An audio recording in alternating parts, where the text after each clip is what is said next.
everyone. So in my previous video, we discussed about the words which define a person's personality and character.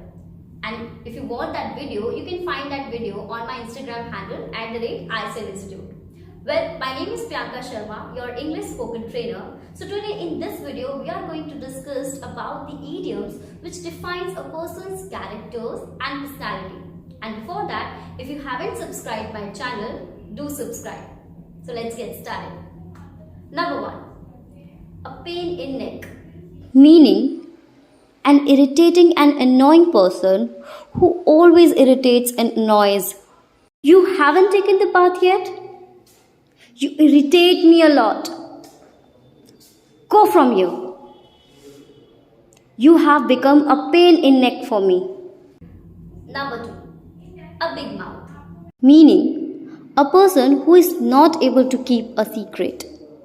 I don't want to talk to you. Why? Because you're a big mouth. Nobody can trust you. Number 3. Down to earth. Meaning, someone who is practical and close to reality, who accepts other people as equal. I found this video on Instagram. Can you see this guy? He's so helping. He's so down to earth. He helps others. Oh my God, he's so down to earth. A man of his words. Meaning, someone who is known for his promises. My father promised me to come today, and he came. He is man of his words. Busybody. Meaning, a person who is too interested in things that do not involve them. Karan Johar loves to interfere in others' life.